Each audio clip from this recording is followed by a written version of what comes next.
Mike Brown, the former FEMA director. Joining us here is the former FEMA director. History, I think, was very unkind to you, my friend. Very unkind. Mr. Brown, thanks for being with us. This is Michael Brown Unplugged. Welcome to this edition of the Michael Brown Unplugged podcast. Let's get moving because I got a lot to cover. It's been a long weekend, so there's a lot of news going on. Let's start first with Bernie Sanders. Do you realize that this guy, a candidate for a major party's nomination to be president of the United States of America, is unsure? He can't quite decide whether or not the government should take over certain industries.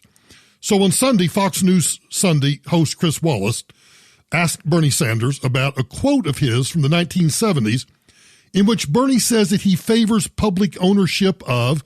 Now, I want you to listen closely because when you hear the soundbite, Chris Wallace quotes Bernie Sanders accurately, in which Bernie Sanders says that he favors public ownership of utilities, banks, and major industries.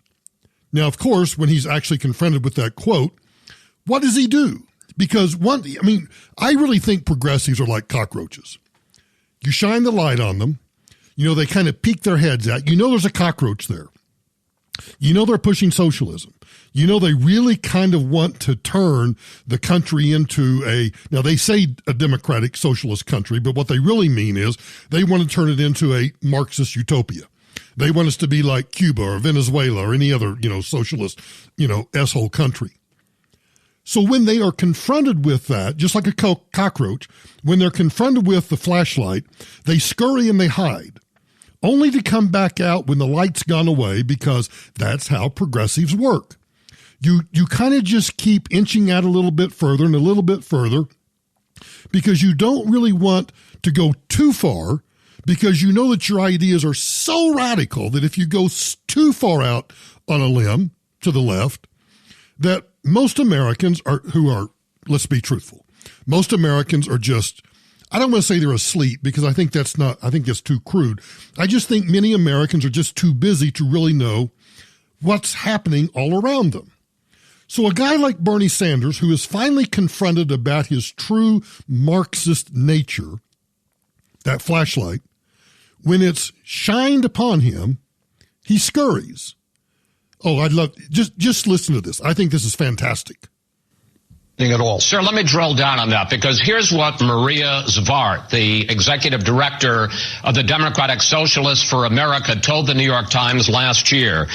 Our ultimate goal really is for working people to run our society and run our workplaces and our economies. And back in the 70s, you seemed to agree. Here's a quote from you. I favor the public ownership of utilities, banks, and major industries. Senator, do you still believe that in the public ownership of major industries? Chris, and if not, why? I live in the city that you're where I am right now. We do have public ownership of our electric department, and they do a pretty good job. A lot of electric departments all over this country are publicly owned. Do I believe that workers should have more say and be sitting on the boards of large corporations? Yes, I do.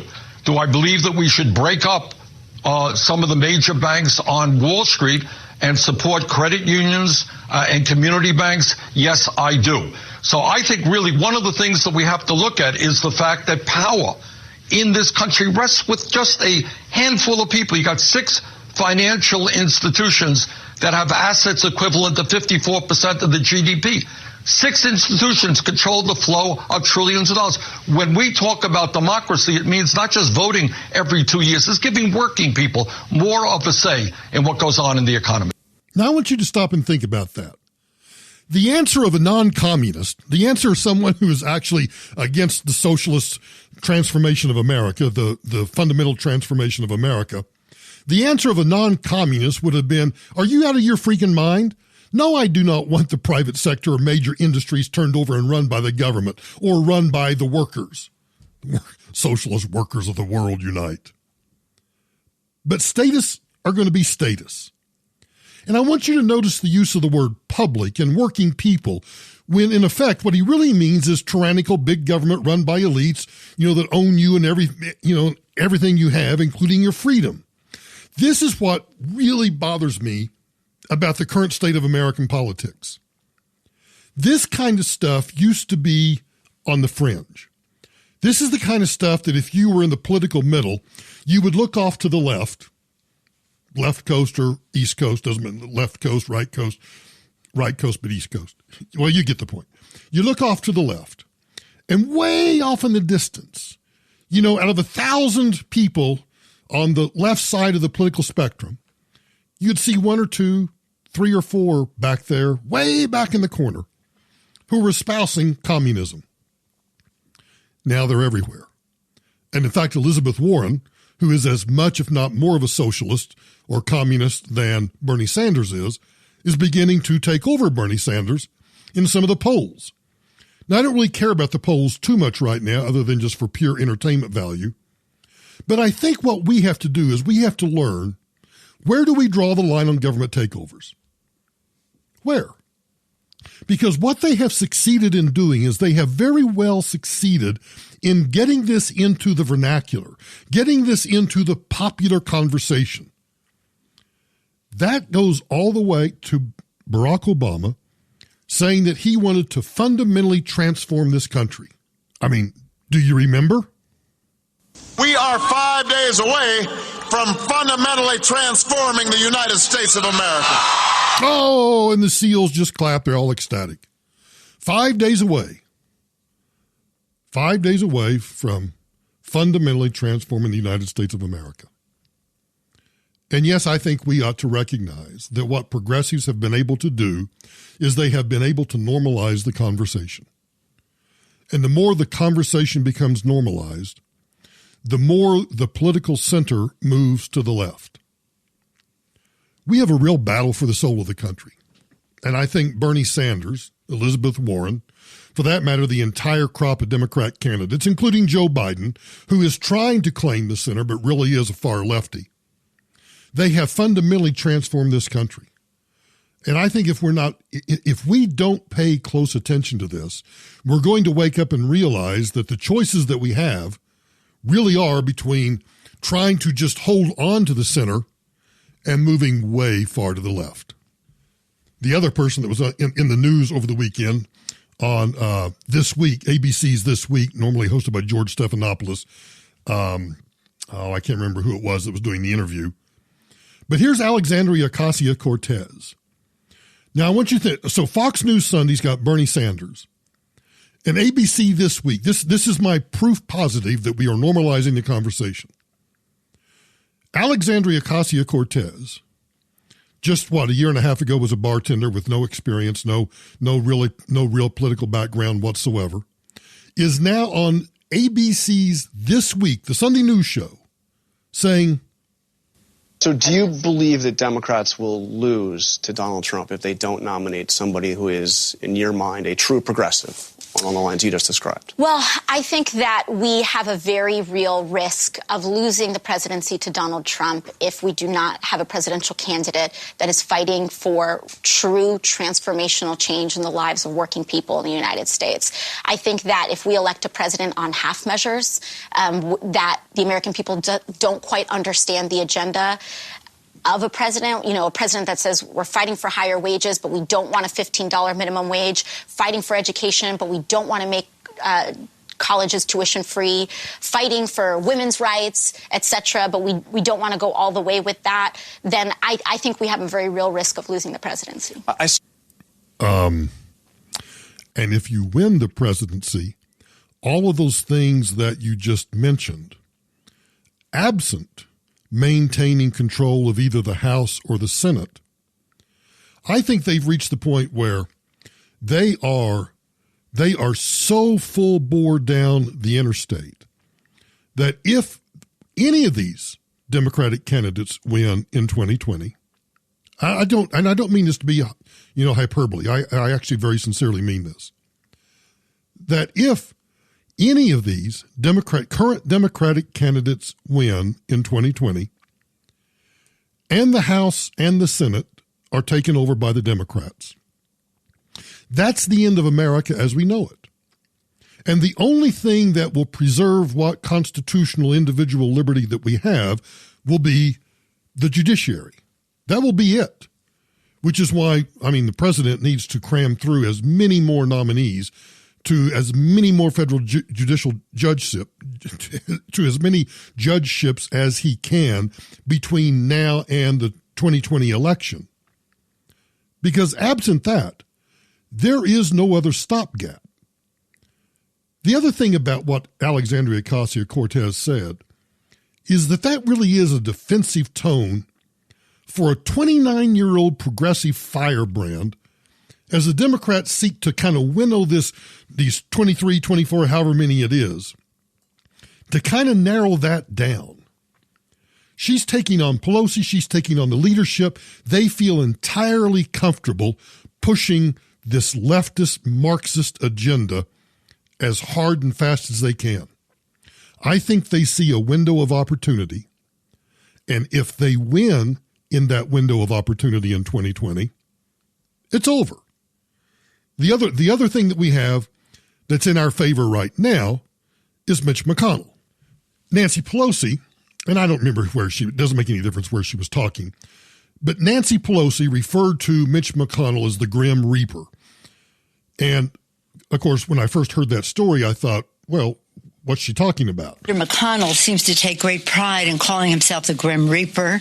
It's part of his political campaign. It's part of the pride he takes as leader of the Senate. And as you see what he wants to bury, none of these things are going to pass. They won't even be voted on. So think of me as the Grim Reaper. So she had a chart of all of these progressive agenda ideas that she wanted to pass, but yet she can't do it because Mitch McConnell, of course, claims to be the Grim Reaper. We should be glad that Mitch McConnell calls himself the Grim Reaper. McConnell's graveyard. She's got it right. She's got it absolutely right. For the first time in my memory, I agree with Nancy Pelosi. I am indeed the Grim Reaper when it comes to the socialist agenda that they've been ginning up over in the House with overwhelming Democratic support and sending it over to America, things that would turn us into a country we've never been. They're on the way to doing some additional things, in addition to the ones they've already done, the Green New Deal, Medicare for All. And by the way, you may have mentioned this on your show, but they had planned to make the District of Columbia state. That'd give them 2 new Democratic senators. Puerto Rico state would give them 2 more new Democratic senators. And as a former Supreme Court clerk yourself, you've surely noticed that they plan to expand the Supreme Court. So this is full-bore socialism on the march in the House. And, yeah, as long as I'm the majority leader of the Senate, none of that stuff is going anywhere.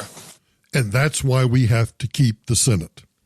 Of course, I'd like to take the Senate and the House back and give, and I know, shoot myself in the foot for saying this, I'd like to give the Republicans one more chance.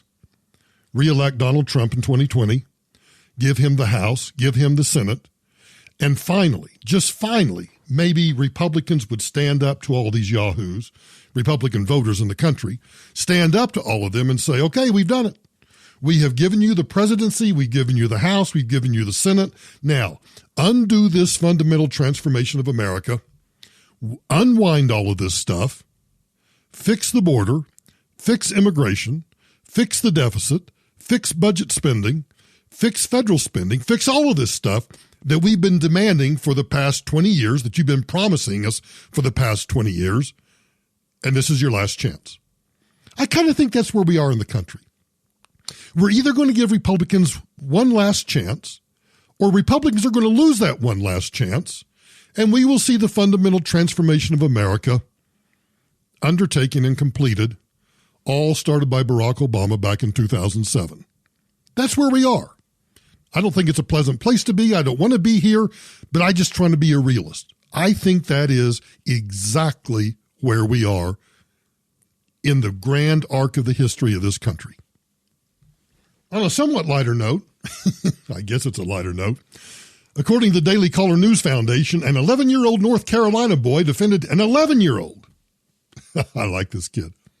An 11-year-old North Carolina boy defended his home from intruders Friday night when he struck one with a machete after burglars broke into his Mabin, North Carolina home and forced him into the closet using a pellet gun. The 11-year-old escaped, grabbed a machete, and plunged it into his captor's head, according to CNN. I'm just glad that CNN reports it. I think that's funny in and of itself. The man then kicked the boy in the stomach and the side of the head before fleeing the scene. Deputies called the boy a star baseball player in the WRAL report. A total of 3 intruders participated in the break-in while this kid was home alone. One knocked on the boy's door. Another climbed through the window. One waited outside by their vehicle. The man inside was attempting to steal some electronics, but the bleeding from his head sent him running from the home with his partners in crime. Now, they've identified a suspect in the crime as a 19-year-old. I refuse to make fun of the name. Jataveon. Jadavon Deshaun Hall, after he checked into a local hospital with injuries to his head. Sheriff Charles Blackwood said, "This is a very tough kid who kept his wits about him. Not only did this youngster thwart the larceny attempt, he created blood evidence that very well will lead to a conviction in the case." That's the best I can do for a taxpayer relief shot today, but I just thought it was pretty good. An 11-year-old boy and a machete? Yeah. We need common sense machete legislation in this country. Stat. There are probably some people in this audience that don't remember the O.J. Simpson case. They don't remember the white Bronco going down the interstate in Los Angeles. They don't remember the trial. They don't remember if the glove doesn't fit, you must acquit. They don't remember you may have seen the I forget whether it was, I think FX, the true crime story series on FX, did a reprise of the O.J. Simpson case. But guess who's now living in Florida? And guess who's on Twitter? The Juice. Hey, Twitter world. You know, for years, people have been able to say whatever they want to say about me with no accountability. But now I get to challenge a lot of that BS and set the record straight. More importantly, I'll be able to talk about everything, especially sports, fantasy football, and even politics. But for now, let me just say to my fellow fathers out there, happy Father's Day, and God bless. Do you know? Now I haven't checked today, but on Sunday night, before I started recording some of the podcast, he had. Hang on, just Twitter.com. See, you guys made fun of me because I would just say, "Hang, I'll be right back." O.J. Simpson. Let's see. Here we go. O.J. Simpson. The real O.J. Let's see. 556,000 followers and 2 tweets. O.J. is back. I don't know what's I know that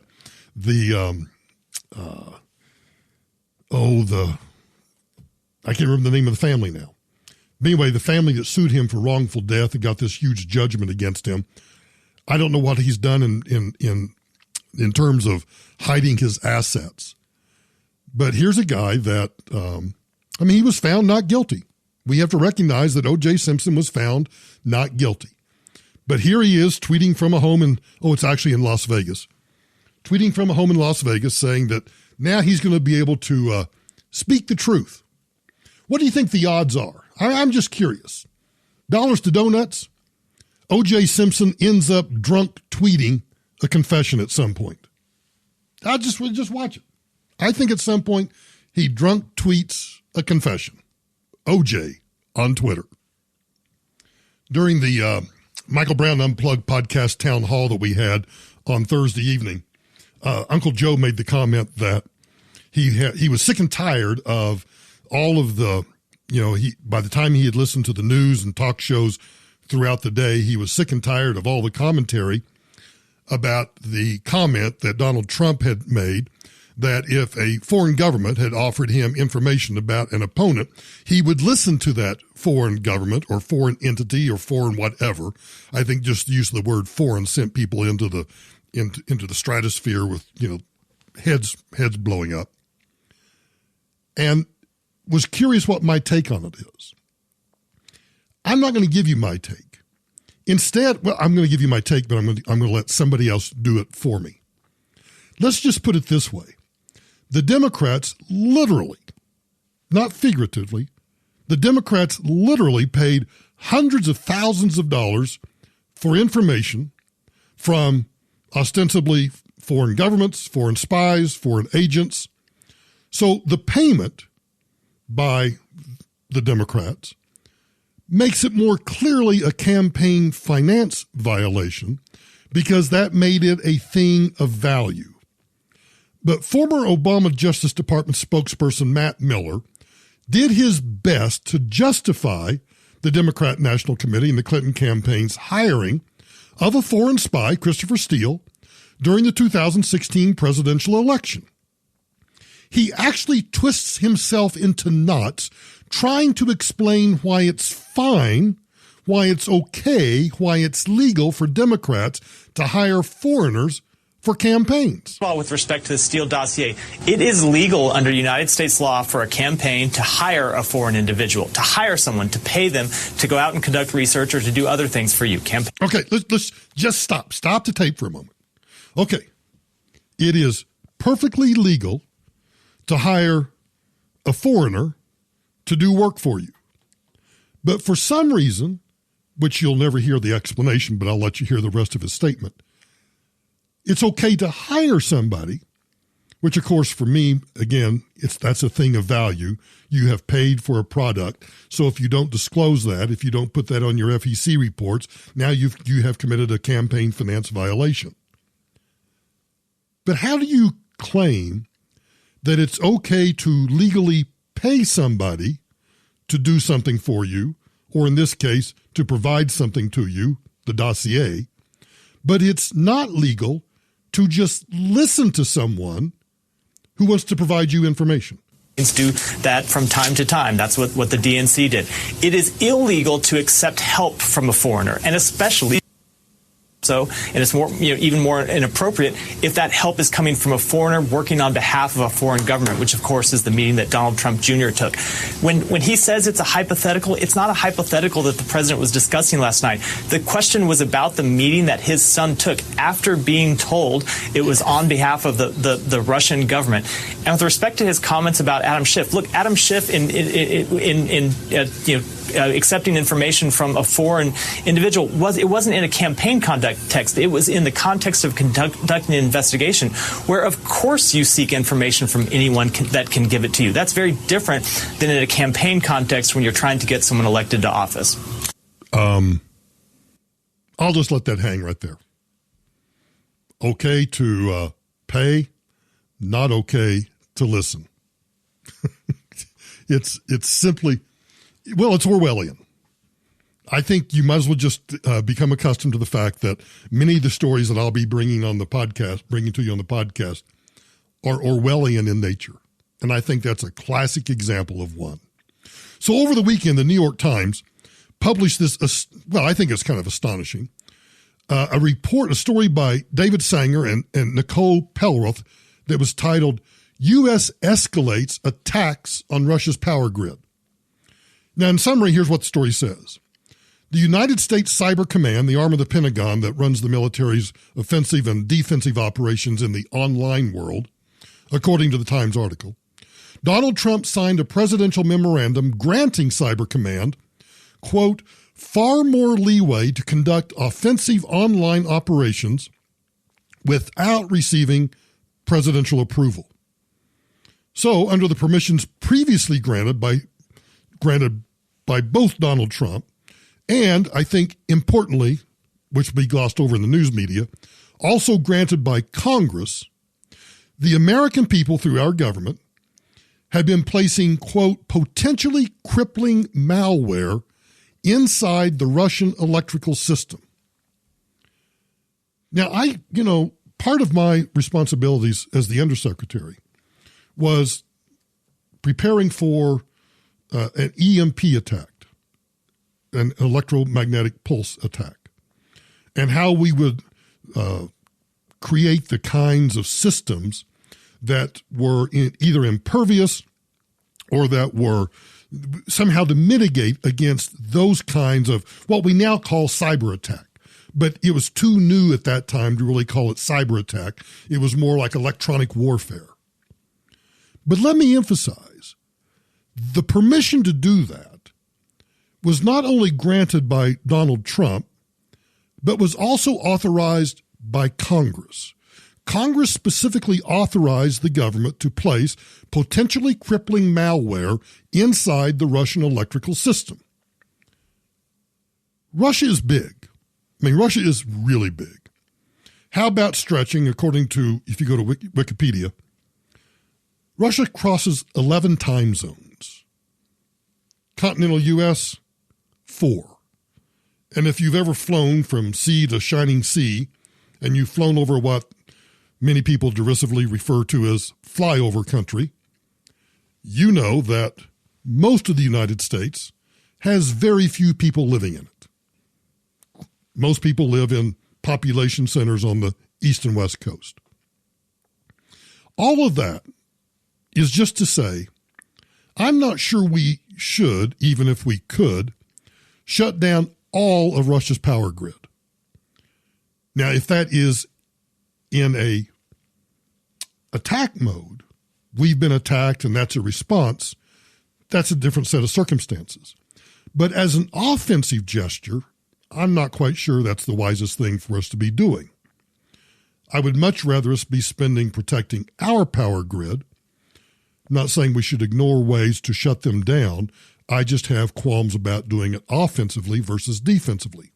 But I suppose knocking out some section of Moscow that includes the Kremlin might at least be an attention getter and might at least throw the Ruskies off for a while if we were actually in some sort of war footing.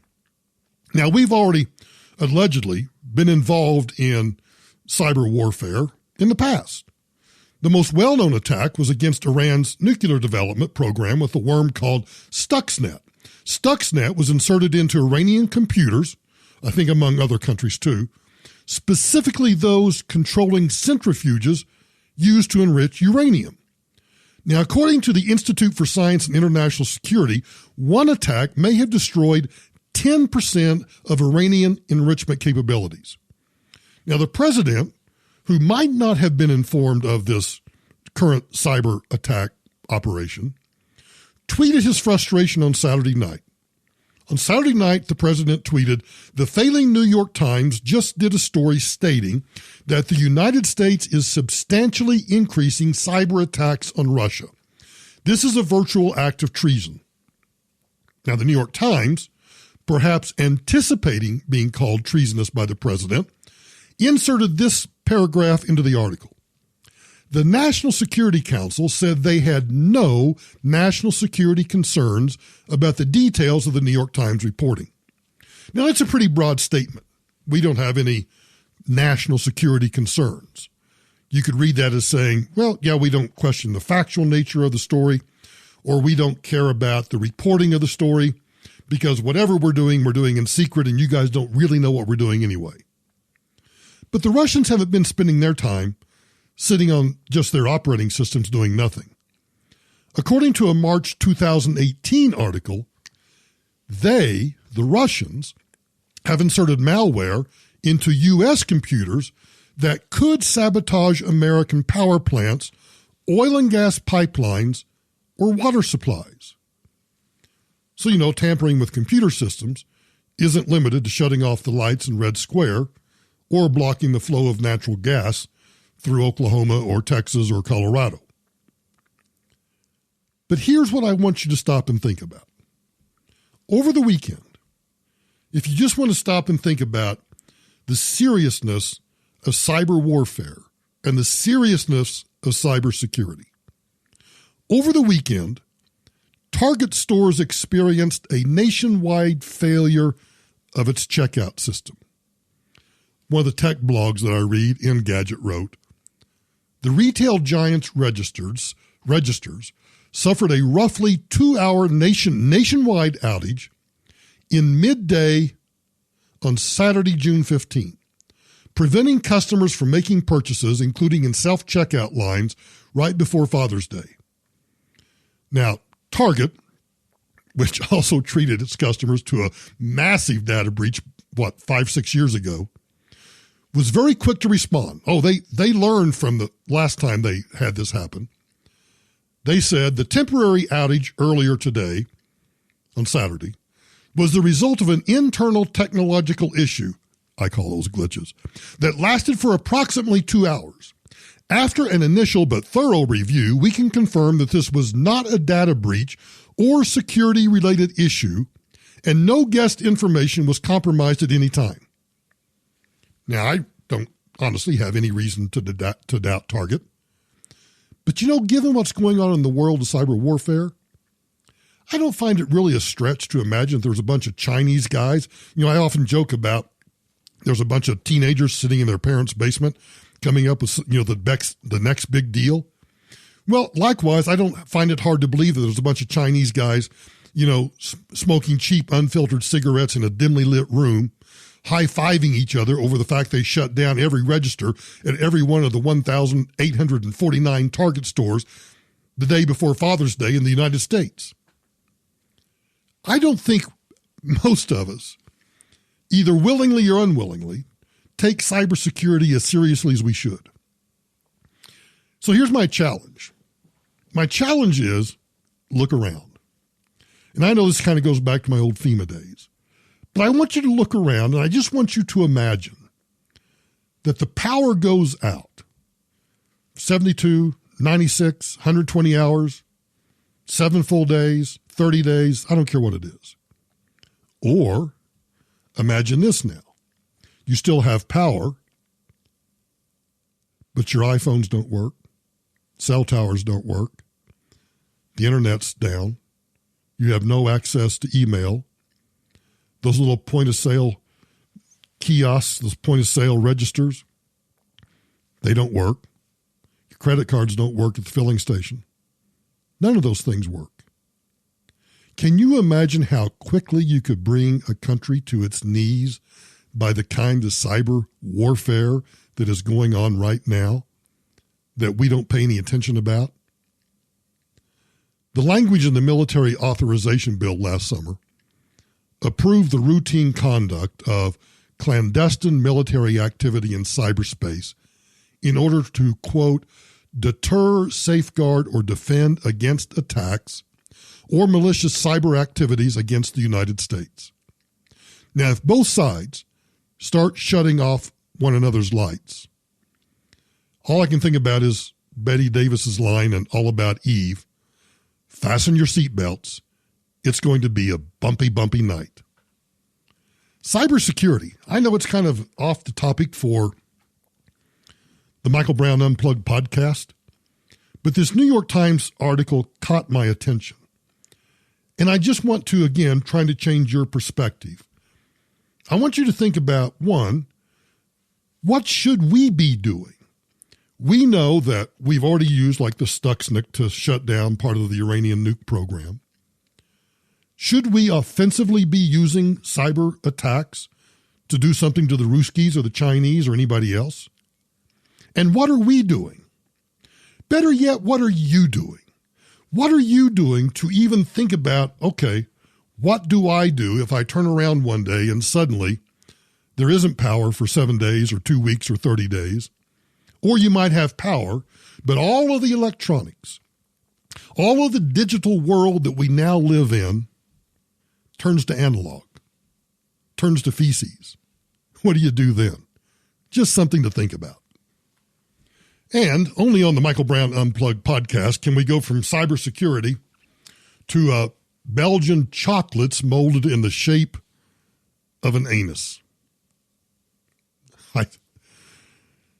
Well, you know what? This is what happens when you're now unplugged and you're able to spend a lot more time just doing the kinds of stories that you would like to do. Yes, I like doing these kinds of stories. Now, I don't know. I had to actually look this up. But apparently, people use the term chocolate starfish. Now, I'm going to do a pregnant pause here while you think to yourself, what does a chocolate starfish mean? I'll wait.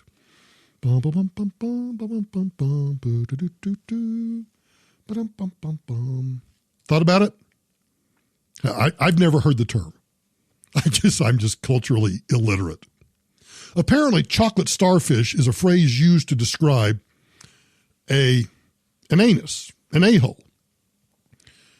And I know you've probably never thought to yourself, man, that actually sounds that sounds delicious. It's I can't believe I'm saying this. Sounds delicious, right? Chocolate starfish. I mean, you think that would be a candy bar, right? Well, I got good news. I think it's good news. I'm not sure. An English company has created a line of fine Belgian chocolates molded in the shape of an anus. One particular a-hole, to be exact. This comes from the Edible Anus website's About Us page. Quote, don't stop listening now. I'm just getting started. The edible anus first saw the light of day in 2006 when the London artist Magnus Irvin, make a note of that, Magnus Irvin, look that up, made a range of them in multicolored chocolate to present in an exhibition. It was at the ensuing show that he met and formed a partnership with Mr. Ritzema, a tall man of Dutch descent. Since then, the two of them have worked together to make the range of products available today. Initially, Mr. Irvin tried to cast his own anus with messy and disastrous results. I'm just, if I was on radio, I would have to explain to management that I'm just reading from the story. This is verbatim from the story. Quote, initially, Mr. Irvin tried to cast his own anus with messy and disastrous results. Whilst explaining his failure to a chance acquaintance at a bus stop, he was gratified to find that his fellow bus passenger was willing to allow him to cast her anus. The job was done in just over half an hour later that afternoon, and all subsequent anuses have been based on this casting. It is a matter of interest that the person who kindly donated her service has no idea that her anus has now gone global. So the good news for all of you homophobic types is that, well, this was a female anus, and you can feel. I can't do the rest of the story. Yeah. Let me go, because I do want to get to one final butt touching thought from the Edible Anus page. If you don't believe me, you can place your order now. Edible Anus. Just go Google it. Bing it, DuckDuckGo it, whatever you want to do. This is from the Edible Anus page also. We also believe the anus range can dissolve cultural boundaries of race, gender, class, and sexual orientation. So spread the joy, and let's teach the world to, and then in all caps, love each other and love the anus. Anybody still there? Hello? Anybody there? Look, you need to understand this is what's going on in the world, and my job is to bring it to you. All right? So just back off. Don't shoot the messenger. And don't order any of it and send it to me either. I have, but there's no good segue from that. I'm sorry. I have made it clear that I'm not Catholic. I am a Christian, but I am not a member of the Catholic denomination. I'm a Protestant. I don't quite understand. There's a lot of things about Catholicism that I don't understand, and that's fine. I'm sure there are a lot of things about Protestantism that Catholics don't understand, or that Sikhs don't understand about Buddhists, or Buddhists don't understand about Muslims, or Jews don't understand about, I don't know, pick a religion. But I truly don't understand this particular pontiff, this pope. Reuters has a story out from the weekend that Pope Francis has said that carbon pricing is essential to stem global warming. Reuters called that his clearest statement yet in support of penalizing polluters and his appeal to climate change deniers to listen to science.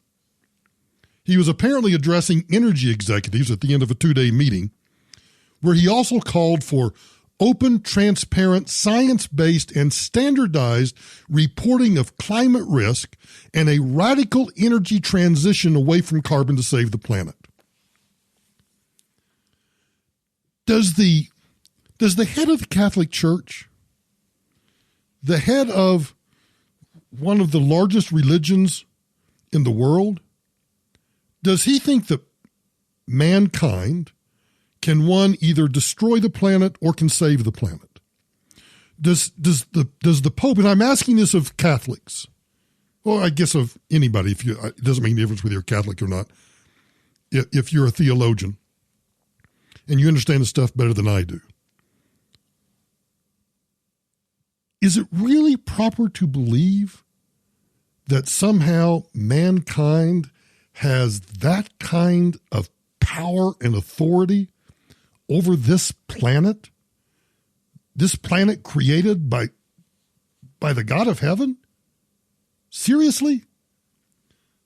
The Vatican said attendees of the closed-door meeting at its Academy of Sciences, a follow-up to one from a year ago, included the CEOs of Royal Dutch Shell, Eni, BP, Repsol, ConocoPhillips, Chevron, ExxonMobil, and executives of investment funds. Father John Jenkins, president of the United States University of Notre Dame, which organized the meeting, said, collectively, these leaders will influence the planet's future, perhaps more than any in the world. I am struck by that arrogance. I am struck by the arrogance, not only of just the Pope, but the Pope going in front of all of these people and saying, you must enact a carbon tax in order to save the planet. You know, when I say Mother Nature, I'm really talking about God, because I believe that God has put into motion. Oh, man, I can't. If you've ever wondered what Michael Brown Unplugged means, I think this podcast encapsulates that. What have we talked about? We've talked about socialism, communism. We've talked about Bernie Sanders. We've talked about AOC. We've talked about Orwellian stuff. We've talked about chocolate anuses, and now we're talking about the Pope and the Pope's theology about trying to save the planet. Man, it's nuts.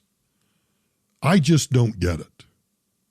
I don't get that kind of arrogance that thinks that somehow a Pope should be telling us what we can do to save God's creation. Okay, so you better get a box of tissues ready for this one. This is a real tearjerker.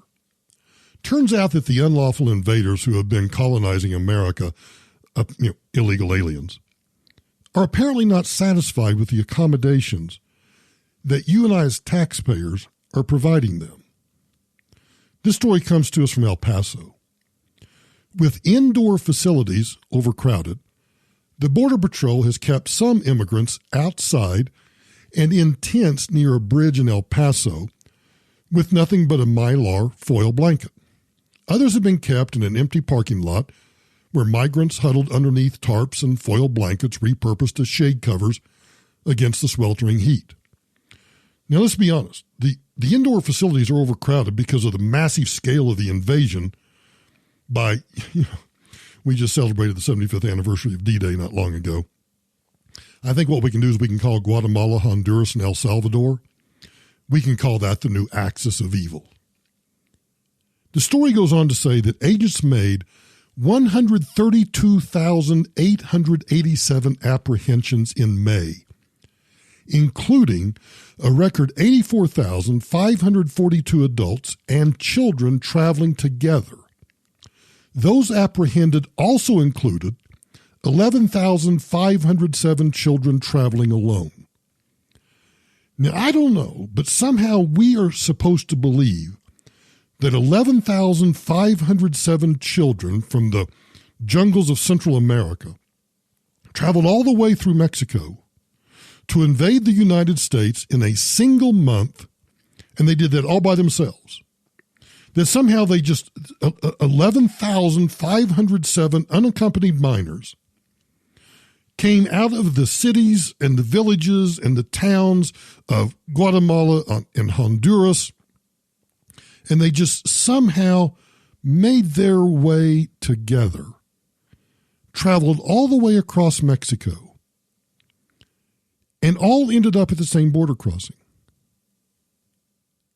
Then the story says this.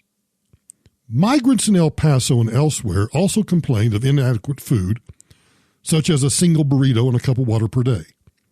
Women said they were denied feminine hygiene products. Now, speaking of Axis, at least if World War II had turned out differently and we had been invaded and occupied by Japan, rather than Central America like we are now, we wouldn't have to listen to the conquerors whining that we don't offer them enough free tampons. I mean, this is absurd. Another complaint, according to the story, is that migrants are kept in detention beyond the 72-hour limit set by Customs and Border Protection. You talk about damned if you do and damned if you don't. Apparently, can you just stop and think about this for a moment? 11,000, and let's say they're truly minors, 18 and under. 11,507 unaccompanied minors. They show up at the front door, overwhelming the system. Cloward and Piven, right? So they show up, overwhelm the system. We do the best that we can with the limited resources that we have. So we put them in tents. We give them Mylar blankets. We give them burritos. We give them water. And, of course, we are also, not mentioned in the story, we're also doing the best we can to provide what sort of medical care we can to those who are sick. Can you just imagine the damned if you, damned if we don't point of view? That instead, if those 11,507 crossed the border and we didn't do anything, and those 11,507, I don't know whether you've ever been to El Paso or not, but they just came across the bridge, they came across the river, and we just let them keep going. They start making their way up toward Clovis, Amarillo, Oklahoma City, Tucson. They just keep spreading out. Of course, some are going to die. Some are going to turn ill. Some are going to get kidnapped. Some are going to end up in child trafficking, human trafficking situations. Some are going to get raped. Some are going to get murdered. And then we're going to be excoriated for having let that happen. So instead of letting that happen, we try to control the flow by putting them in the best facilities that we can temporarily until we can figure out where we're going to put them. But we're damned for doing that too. You know, the word in Central America is that if you turn yourself in to the Customs and Border agents, they will let you loose or even bus you deeper into the country within a few days. And let's be honest, that usually is the case. Now, Trump has requested $4.5 billion for medical care, food, and shelter to address this true humanitarian crisis. But Congress won't pass it. Democrats like having pictures of bawling.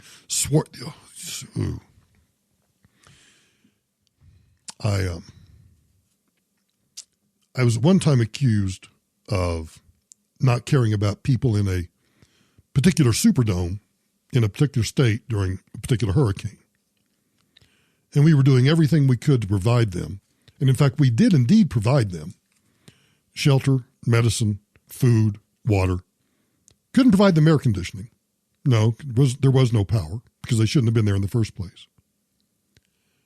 And to this day, that was the focal point that the media and the Democrats, same thing, turned to and focused on to attack me and George W. Bush.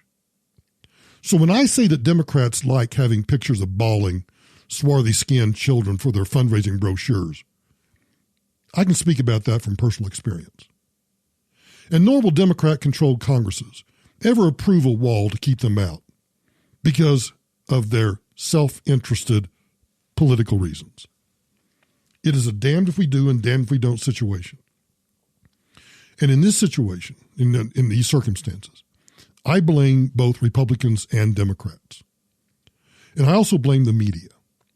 Because I think most Americans, again, if you've never been to El Paso, you've never been to the southern border, you really just don't know what, it's still America. It's still the United States of America. But there are parts of America, downtown Los Angeles, some parts of downtown Denver, that are like S-hole third world countries. Well, once you leave the confines of El Paso and you start trying to go through West Texas, as much as I love the plains of West Texas, or as much as I love New Mexico, you get out there in some of those desert, desolate areas. It is like being in an S-hole country.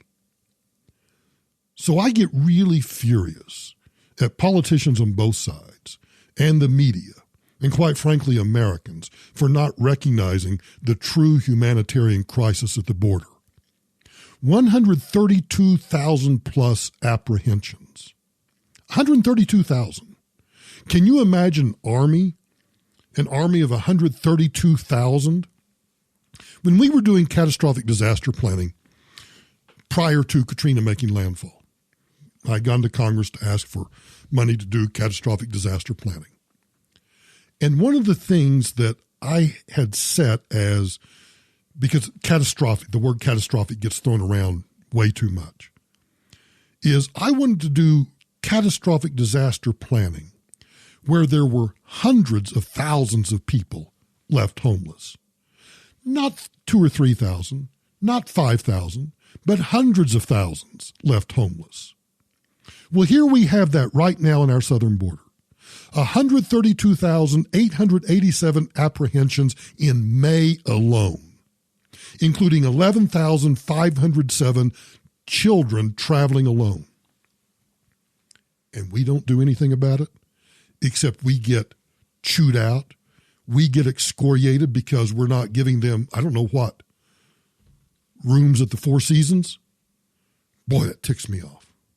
And while we are getting in trouble because we're not taking care of these rugrats coming across the border, you know, PETA, the People for the Ethical Treatment of Animals, people eating tasty animals, you know, they really do more than entertain us with tasteless public spectacles.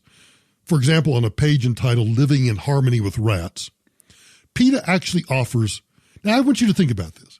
We have all of these kids at the border that we're getting chewed out about because they're getting a burrito a day, they're getting medical care, they're getting put in tents.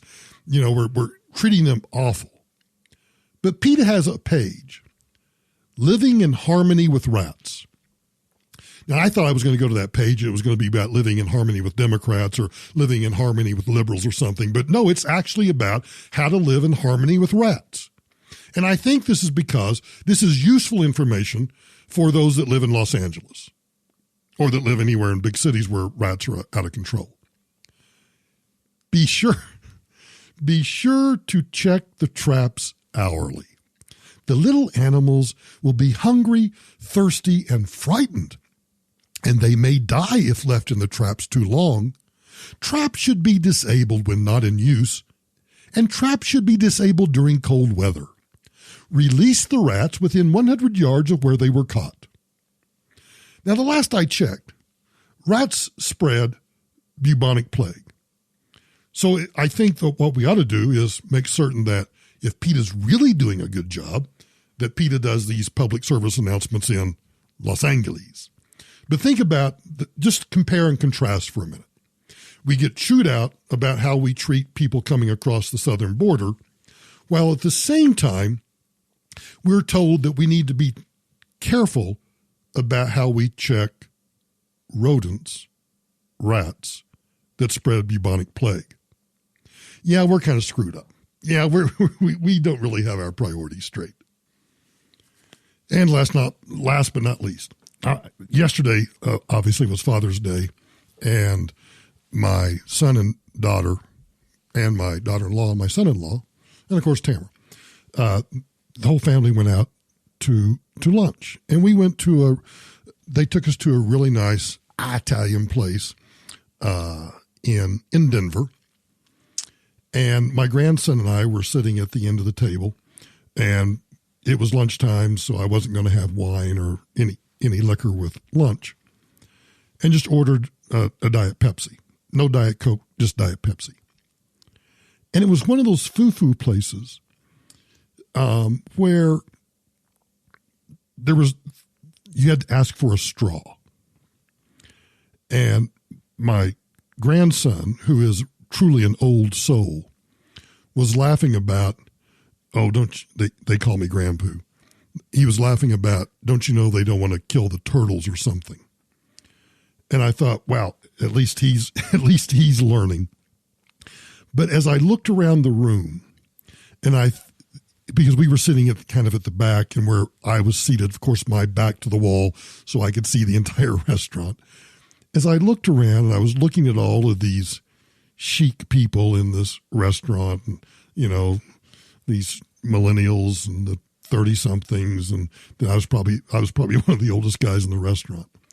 And I'm looking at what they're wearing and what they're eating and what they're consuming, and I'm thinking, what kind of arrogance do people have to think that not using a plastic straw is somehow going to save the planet? And when I got home, I ran across a story. The woman's name, well, at least her Twitter handle, I'm not sure what her name is. It's at Eller's Dawnless Girl. She's on Twitter. And she did a thread. She's disabled. She tweets this epic thread demonstrating the absurdity of plastic straw bans. And this rant that she did went viral. Now, every experience that I have about plastic straws, just like the one on Father's Day lunch, is just anecdotal. I don't need the straw. I want the straw. But this woman needs the straw. So she started with this rant on Twitter. And here's what she said happened. She's obviously with her father. And she says, my dad flagged her down, meaning the waitress. And when she returned to the table, I asked again, Miss, sorry, but I really do need a straw. She then said, quote, we only give them to the elderly. She tweets next. 5 minutes later, still no straw. Finally, I ask for a manager, and the waitress looks pissed as hell, but goes to get them. The manager heard me out, handed me a straw, then turned to the waitress and whispered, quote, people like that aren't worth it. Just give them the damn straw. She then tweets. Now, she's talking about her dad here.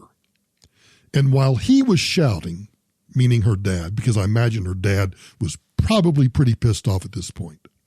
And while he was shouting, people were turning to look at me.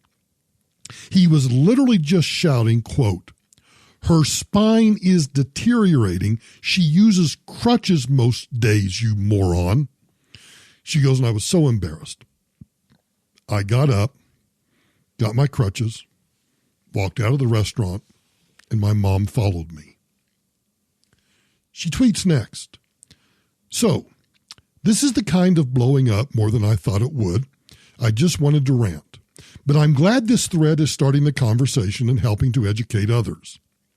I have muted my Twitter notifications as this tweet has picked up a lot more traction than I had ever thought possible, and I'm honestly a bit stressed. I appreciate all the kind words and solidarity. Abled's read this thread. Abled's reading this thread. Listen to us in the replies. Hear us. Now, she also tweeted a graphic demonstrating why single-use plastic straws are the best option for a lot of disabled individuals. But apparently the environmentalists on Twitter came after her because in the next several tweets, she clapped back regarding her green habits. You are all, for the most part, missing the entire point of the thread, she wrote. I had to disclose medical information to a waitress so that she could decide if I was disabled enough. This isn't about straws. If you think it's just about straws, you have zero care for the disabled lives. She writes, I like how all your performance environmentalists tell me I need to make sacrifices for the environment, yet you know nothing about my waste reduction habits or my green efforts in my life or what sacrifices I've already made. Ironic, isn't it? As of the writing of the story, The first tweet in her thread had gotten nearly 18,000 retweets and about 70,000 likes. I don't know anything about the restaurant, city, state laws, or anything else. But there are several things wrong here. Nobody should have to beg for a plastic straw in a dining establishment. Nobody. A disabled person should never have to prove their disability in order to obtain a plastic straw. Period. People shouldn't have to carry their own personal straw stash with restaurants. And assuming someone doesn't care about the environment simply because they prefer to use plastic straws is absolutely absurd. When we get to the point that a disabled person cannot get a straw because somebody has made a decision that they care more about some dumbass turtle somewhere than they do a disabled person, we've got our priorities really screwed up. Now, again, I don't know anything about the detailed factual circumstances of this story. I only know what's reported in the news. But I take it at face value. And I think back to my experience on Father's Day, simply asking for a straw. It's just my preference. I also know this. It's a private establishment. This gets back to my point that I made last week about public accommodations. If the restaurant that we went to on Father's Day doesn't want to provide plastic straws, and they want to say that they're environmentally sensitive and they're all green and they do all of these other things, let me know that in advance, because I believe that that's your choice. Now, I do think that you ought to, try to accommodate customers, particularly if they don't know that you're not going to provide a straw before you go in. But if you don't want to provide straws, just let me know. I'll go to a different restaurant. I'll choose to spend my money somewhere else. Public accommodations, I still think, are out of control. Hey, thanks for listening to this episode of Michael Brown Unplugged. Real quickly, go to iTunes, subscribe to us on iTunes. That's one of the easiest places to get us. If you do that, if you can leave a 5-star rating, that would be fantastic. If you have time to write a review, checks in the mail. But the other thing that I'd like for you to do to help spread, this helps spread the podcast, is to go to my website, michaelbrowntoday.com. And at michaelbrowntoday.com, all of the social media places where you can follow me are those little icons across the homepage. LinkedIn, YouTube, subscribe to us on YouTube, follow me on Twitter, follow us on Facebook. You can do all of those things at michaelbrowntoday.com. And then on Spreaker, if you're one of the hundreds that are listening to us on Spreaker, again, I would appreciate it if you would also follow. All you have to do is click on one of the episodes like you normally do if you're listening to it, and you'll see over there in the corner that Michael Brown is the author, and you'll see a grayed out button that says follow. If you click that, it'll turn yellow, and it shows that you are following us. That also helps us build up the following for the podcast so that we can grow it bigger and bigger. I appreciate everybody that's listening to it. As I said on the town hall last week, the numbers are really good. And I attribute that to all of you who have followed me from radio to the podcast. And I got to tell you, I really do appreciate it. So if you could spread the word, get other people to download the podcast, to listen to it, to share it with your friends, or share it with people that you think it's going to irritate, that would be fun too. But again, thanks for listening, and I'll talk to you tomorrow.